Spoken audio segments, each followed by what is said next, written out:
Praise the Lord. ഇന്നത്തെ ചിന്തയിലേക്ക് ഏവർക്കും സ്വാഗതം. ഇന്ന് നമ്മൾ ചിന്തിക്കുന്നത് പുതിയ നിയമത്തിലെ ഏറ്റവും പ്രാധാന്യമേറിയ ഒരു അധ്യായമാണ്, എബ്രായ ലേഖനം 11-ാം അധ്യായം.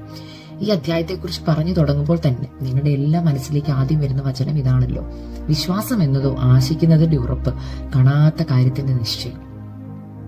ഈ വചനത്തിന്റെ അർത്ഥം ശരിക്കും എന്താ? വിശ്വാസം എന്നത് ആശിക്കുന്നതിന്റെ ഉറപ്പാണ്, കാണാത്തൊരു കാര്യത്തിന്റെ നിശ്ചയം.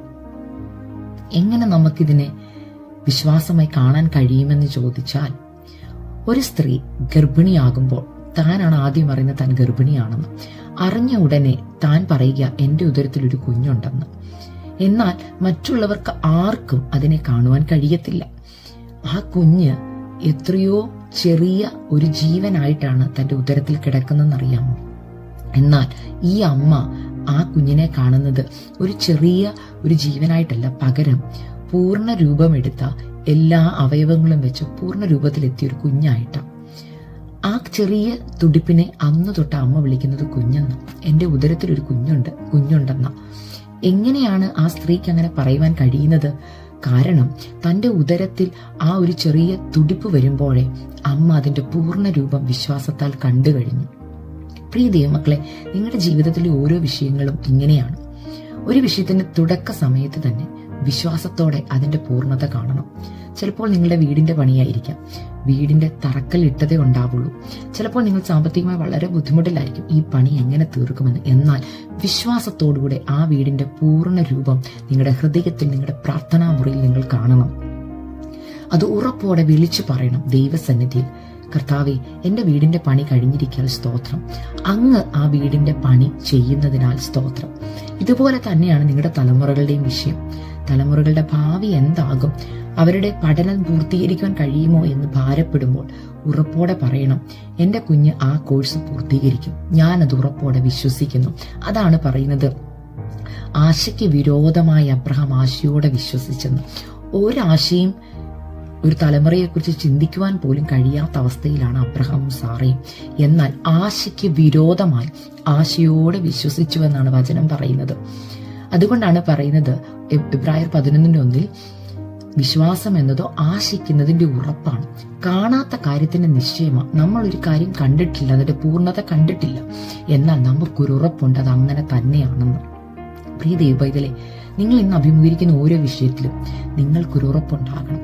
ഈ ഉറപ്പ് ഏതിൽ നിന്നാണ് വരുന്നത്? നിങ്ങളുടെ ജീവിതത്തിൽ ഇന്ന് നിങ്ങൾ അഭിമുഖീകരിക്കുന്ന ഓരോ വിഷയത്തിനും നടുവിലും മനുഷ്യരുടെ കയ്യിൽ നിന്നുള്ള സഹായത്തെ ബേസ് ചെയ്താകരുത് നിങ്ങളുടെ വിശ്വാസം. ഇവർ എന്നെ ഹെൽപ്പ് ചെയ്യും, ഇവരിൽ നിന്ന് എനിക്കൊരു സഹായം വരുമെന്ന് ചിന്തിച്ചാകരുത് നിങ്ങൾ വിശ്വസിക്കുന്നത്. പകരം എന്റെ സഹായം ആകാശത്തെയും ഭൂമിയും ഉണ്ടാക്കിയ എന്റെ ദൈവത്തിൽ നിന്ന് വരുമെന്നുള്ളതാണ് നിങ്ങളുടെ വിശ്വാസം. ആരാണ് ഈ ദൈവം? ഒരു വാക്കുകൊണ്ട് സർവചരാചരങ്ങളെ സൃഷ്ടിച്ചവനാണ്. ഉണ്ടാകട്ടെ എന്ന് പറഞ്ഞപ്പോൾ ഉണ്ടായി, സൃഷ്ടി നടന്നു. ആ ദൈവത്തിന് നിങ്ങളുടെ ജീവിതത്തിൽ ചിലത് സൃഷ്ടിക്കുവാൻ കഴിയത്തില്ലേ? ചിലപ്പോൾ നിങ്ങൾ ഇന്ന് പകൽക്കാലം ഡോക്ടേഴ്സിന്റെ ഒരു റിപ്പോർട്ട് കണ്ട് ഭാരപ്പെട്ടായിരിക്കാം ഇന്ന് നിങ്ങൾ ഈ വീഡിയോ കാണുന്നത്. എന്നാൽ ദൈവപൈതലേ, ഡോക്ടേഴ്സിന് അവരുടെ പരിധിക്കുള്ളിൽ നിന്നാണ് അവർ നിങ്ങളുടെ ഓരോ ട്രീറ്റ്മെന്റും ചെയ്യുന്നതും നിങ്ങളുടെ ഡയഗ്നോസിസ് ചെയ്യുന്നത്. എന്നാൽ വിശുദ്ധ ബൈബിളിൽ ഇങ്ങനെ പറയുന്നു: മരിച്ചവരെ ജീവിപ്പിക്കുകയും ഇല്ലാത്തതിനെ ഉള്ളതിനെ പോലെ വിളിച്ചു വരുത്തുവാൻ കഴിയുന്ന സർവശക്തനായ നമ്മുടെ ദൈവം. ഈ ദൈവത്തിന്റെ പ്രത്യേകത, ദൈവത്തിന് നിന്റെ ഭാവി അറിയാം. ഇന്നത്തെ ദിവസത്തെ നോക്കി ഡോക്ടേഴ്സ് നിങ്ങളുടെ ജീവിതത്തിന്റെ വിധി പറയുമ്പോൾ നാളെ നിങ്ങൾ ആരായി തീരുമെന്ന് അറിയുന്ന ദൈവം, എഴുതി വെച്ചിരിക്കുന്ന ദൈവം നിങ്ങളെ നോക്കി ഇന്ന് പറയുക: നിങ്ങളുടെ ഡയഗ്നോസിസ് അല്ല നിങ്ങളുടെ ലൈഫിനെ നിർണ്ണയിക്കുന്നത്, പകരം നിങ്ങളുടെ സൃഷ്ടിതാവായ ദൈവമാണ്. നിങ്ങൾ ജീവിക്കുമെന്ന് ദൈവം പറഞ്ഞാൽ അത് വിശ്വസിച്ചോണം. കാരണം വാക്ക് പറഞ്ഞ ദൈവം മാറത്തില്ല. കാരണം എന്തെന്നറിയാമോ? ദൈവം ഒരു വാക്ക് ജീവിക്കുമെന്ന് പറഞ്ഞാൽ ജീവിപ്പിക്കുവാൻ അദ്ദേഹത്തിന് കഴിയും. വചനം ഇങ്ങനെ പറയുന്നു: അബ്രഹാം ആശയ്ക്ക് വിരോധമായ ആശയോടെ വിശ്വസിച്ചു. സാറായുടെ ഗർഭപാത്രം നിർജീവമെന്ന് അബ്രഹാമിന് അറിയായിരുന്നു. എങ്കിലും അബ്രഹാം തന്നോട് പറഞ്ഞ വാഗ്ദത്തത്തെ വിശ്വസിച്ചു, തനിക്കൊരു തലമുറ ഉണ്ടാകുമെന്ന്. ദൈവമക്കളെ, ഇങ്ങനെയൊന്ന് ആശയ്ക്ക് വിരോധമായ ആശയോടെ ഒന്ന് വിശ്വസിക്കാമോ?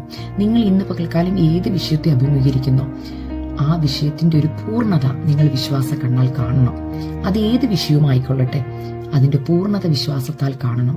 അതിന്റെ പൂർണ്ണത നടക്കുമെന്ന് വിശ്വാസത്താൽ പറയണം. എവിടാ പറയേണ്ടത്? ദൈവസന്നിധിയിൽ. പ്രാർത്ഥിക്കാൻ പ്രാർത്ഥനാ മുറിയിൽ കയറുമ്പോൾ പറയണം, എന്റെ ദൈവത്താൽ സകലതും സാധ്യം. ഒരു വാക്കുകൊണ്ട് സകലത്തെയും ഉണ്ടാക്കിയ എന്റെ ദൈവം എന്റെ വിഷയത്തിന്റെ മേലും പ്രവർത്തിക്കും. എന്റെ ദൈവത്തിന് അസാധ്യമായിട്ടൊന്നുമില്ല. നിങ്ങൾ എത്രത്തോളം ഇത് വിശ്വാസത്തിന്റെ വാക്ക് പറയുന്നു, അതുപോലെ നടക്കും. ഈ അബ്രഹാമിന്റെ ജീവിതത്തിൽ വിശ്വാസം പറഞ്ഞ ഒരു സന്ദർഭം ഞാൻ നിങ്ങളെ ഒന്ന് ഷെയർ ചെയ്യാം. ഉൽപ്പത്തി പുസ്തകത്തിൽ തന്റെ ഏകജാതനായ മകനെ യാഗം കഴിക്കണമെന്ന് ദൈവം അബ്രഹാമിനോട് കൽപ്പിച്ചപ്പോൾ 2 ഭാഗത്തായി അബ്രഹാം വിശ്വാസം പറയുന്നത് നമുക്ക് കാണുവാൻ കഴിയും. എന്താണ് ദൈവം അബ്രഹാമിനോട് പറഞ്ഞത്? നിന്റെ മകനെ മോറിയ മലയിൽ കൊണ്ടുപോയി യാഗം കഴിക്കണമെന്ന് തന്നെയാണ് പറഞ്ഞത്, അല്ലേ? യാഗം കഴിക്കുവാനുള്ള എല്ലാ തയ്യാറെടുപ്പോടും കൂടിയാണ് അബ്രഹാം ഇസാക്കുമായിട്ട് യാത്ര തിരിച്ചത്. എന്നാൽ മലയുടെ താഴെ വന്നപ്പോൾ ഈ അബ്രഹാം ബാല്യക്കാരോട് പറയുന്ന ഒരു വിശ്വാസത്തിന്റെ വാക്കുണ്ട്. ഇവിടെയാണ് ആശിക്കുന്നതിന്റെ ഉറപ്പും കാണാത്ത കാര്യത്തിന്റെ നിശ്ചയവും നാം കാണുന്നത്. എന്താണ് അബ്രഹാം ആശിക്കുന്നത്? തന്റെ മകൻ തന്നോടൊപ്പം ജീവനോടെ തിരിച്ചു വരണം എന്നുള്ളതാണ് ആശ. എന്താണ് ഉറപ്പ്? തന്റെ മകനെ ദൈവമാണ് തന്നതെങ്കിൽ ഈ മകൻ എന്നോടുകൂടെ തിരിച്ചു വരുമെന്ന് അബ്രഹാമിന് ഉറപ്പും ഉണ്ടായിരുന്നു. എങ്ങനെ നമുക്കത് കാണുവാൻ കഴിയും? ബാല്യക്കാരോട് താൻ പറയുന്ന ഒരു വാക്കിൽ അത് കാണുവാൻ കഴിയും. ഉൽപ്പത്തി പുസ്തകം 22-ാം അധ്യായം നിങ്ങൾ വായിക്കുമ്പോൾ അവിടെ എഴുതിയിരിക്കുകയാണ്, അബ്രഹാമിന് താൻ വാഗ്ദത്തം ചെയ്ത് കിട്ടിയ ആ തലമുറയെ അബ്രഹാമിന് എത്രത്തോളം സ്നേഹിക്കുന്നു എന്ന് നമുക്ക് കാണുവാൻ കഴിയും. അവൻ ആ തലമുറയെ ഒരിക്കലും യാഗം അർപ്പിക്കുവാൻ കഴിയത്തില്ല. എന്നാൽ അബ്രഹാം ദൈവത്തെ ഭയപ്പെട്ടതുകൊണ്ടും ദൈവത്തോടുള്ള തന്റെ അനുസരണം കൊണ്ടും ആണ് അബ്രഹാം ആ മകനെ സമർപ്പിക്കുവാൻ, യാഗം അർപ്പിക്കുവാൻ മോറിയ മലയിലേക്ക് പോകുന്നത്.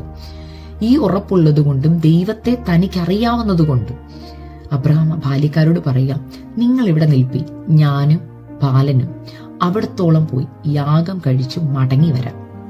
ഞങ്ങൾ പോയി മടങ്ങി വരാമെന്നാ പറയുന്നത്, ഞാൻ പോയി മടങ്ങി വരാമെന്നല്ല. കാരണം അബ്രഹാമിന് ഉറപ്പുണ്ട് താൻ പോയി മടങ്ങി വരുമ്പോൾ തന്റെ മകനും കൂടെ കാണുമെന്ന്.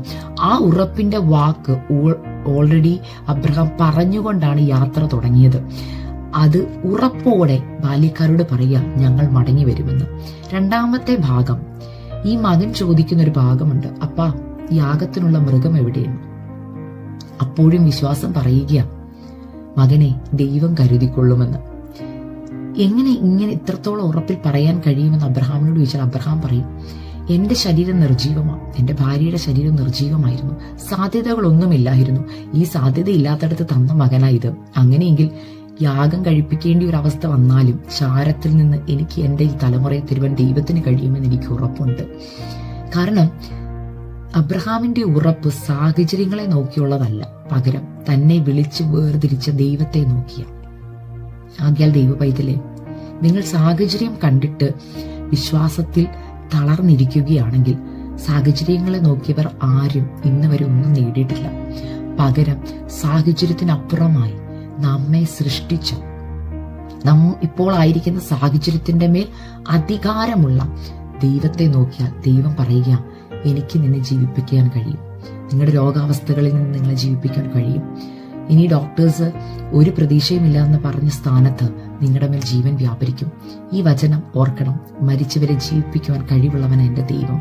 ഇല്ലാത്തതിനെ ഉള്ളതിനെ പോലെ വിളിച്ചു വരുത്തുവാൻ കഴിവുള്ളവനാ എന്റെ ദൈവം. ഇതെല്ലാം നടക്കണമെങ്കിൽ നമ്മളിൽ നിന്ന് ദൈവം പ്രതീക്ഷിക്കുന്ന ഒറ്റ കാര്യമാണ് വിശ്വാസം. ദൈവമക്കളെ, നമുക്ക് പലപ്പോഴും മനുഷ്യരെ വിശ്വസിക്കാൻ എളുപ്പമാണ്. ഞാൻ പലപ്പോഴും ചിന്തിച്ചിട്ടുണ്ട്, നാം ഒക്കെ യാത്ര ചെയ്യുമ്പോൾ, ഫ്ലൈറ്റിലോ ട്രെയിനിലോ ഒക്കെ യാത്ര ചെയ്യുമ്പോൾ നാം ആരും അത് ഓടിക്കുന്ന പൈലറ്റിനോടോ ഡ്രൈവറോടോ പോയി ചോദിക്കാറില്ല, ഇത് നിങ്ങൾ ആദ്യമായി ഓടിക്കുന്ന ഫ്ലൈറ്റ് ആണോ, നിങ്ങൾക്ക് എത്ര വർഷം എക്സ്പീരിയൻസ് ഉണ്ടെന്ന്. നാം ഒരു വിശ്വാസത്തിന്റെ പേര് കയറിയിരിക്കുകയാണ്. എന്താണ് ആ വിശ്വാസം? ഇത് ഓടിക്കാൻ അറിയുന്നവനാണ് ഈ ഫ്ലൈറ്റ് ഓടിക്കുന്നതെന്ന്. നാം ഒരു സർജറിക്ക് പോയാലും ഇങ്ങനെയാണ്. സർജന്റെ മുമ്പിൽ നാം കൺസെന്റ് സൈൻ ചെയ്ത് കൊടുക്കുമ്പോൾ എന്തുറപ്പാ നമുക്കുള്ളത്? ഇതാ സർജന്റെ ഫസ്റ്റ് സർജറി ആണോ? സർജറി ചെയ്ത് ഇതിനു മുമ്പ് മറ്റാരെങ്കിലും മരിച്ചിട്ടുണ്ടോ? ഇതൊന്നും നമുക്കറിയില്ല. എന്നാൽ നമ്മ വിശ്വസിക്കുക ഈ ഡോക്ടറിന്, ഈ സർജന് സർജറി ചെയ്യുവാൻ അറിയുമെന്ന്. ചിലപ്പോൾ ഇത് അദ്ദേഹത്തിന്റെ ആദ്യത്തെ സർജറി ആയിരിക്കാം. പക്ഷെ നമുക്കൊരു വിശ്വാസമുണ്ട്. പലപ്പോഴും മനുഷ്യരെ വിശ്വസിക്കാൻ നാം ഭയങ്കര ഉത്സാഹം കാണിക്കും. എന്നാൽ നമ്മെ സൃഷ്ടിച്ച, നമ്മുടെ ജീവിതത്തിന്റെ എല്ലാ സാഹചര്യങ്ങളിലും അധികാരമുള്ള നമ്മുടെ സൃഷ്ടാവിനെ വിശ്വസിക്കാൻ പലപ്പോഴും നാം അതിന് ശ്രമിക്കാറില്ല. ദൈവത്തിന് അത് വളരെ പലപ്പോഴും വിഷമമുണ്ടാക്കും. അതുകൊണ്ട് പ്രിയ ദൈവപൈതലേ, നിന്നെ സൃഷ്ടിച്ച, നിന്റെ ജീവിതത്തിന്റെ മേൽ കൺട്രോൾ അല്ല അധികാരമുള്ള ദൈവത്തിൽ നീ വിശ്വസിക്കുക. നിന്നെ ആശിച്ച തുറമുഖത്ത് ദൈവം എത്തിക്കും. ഇപ്പോൾ തുടക്കമിട്ടിരിക്കുന്ന ഏത് വിഷയത്തിന് നടുവിലും അതിന്റെ പൂർണ്ണത വിശ്വാസത്താൽ കാണുക. നിന്റെ നീതിമാൻ വിശ്വാസത്താൽ ജീവിക്കും. പിന്മാറുന്നുവെങ്കിൽ എന്റെ ഉള്ളത്തിൽ അവനിൽ പ്രസാദമില്ല. വിശ്വാസത്താൽ ചിലതിനെ പിടിച്ചെടുക്കുവാൻ, വിശ്വാസത്താൽ ചിലതിന്റെ പൂർത്തീകരണം കാണുവാൻ, വിശ്വാസത്താൽ മരിച്ചു കിടക്കുന്നത് ചിലത് ജീവിക്കട്ടെ. നിങ്ങളുടെ ഓർഗൻസിനകത്തുള്ള നിർജീവത്വം മാറി ചിലത് സൃഷ്ടിക്കപ്പെടുവാൻ ഈ ദൈവത്തിന് കഴിയും. ആ സൃഷ്ടിപ്പ് നിങ്ങളിൽ ഇന്ന് നടക്കട്ടെ എന്ന് പറഞ്ഞുകൊണ്ട് വിശ്വാസത്തിൽ മടുത്തു പോകാതെ മുന്നോട്ട് പോവുക. ദൈവം നിങ്ങളെ അനുഗ്രഹിക്കട്ടെ. കാരണം ദൈവം വിശ്വസ്തൻ. Thank U.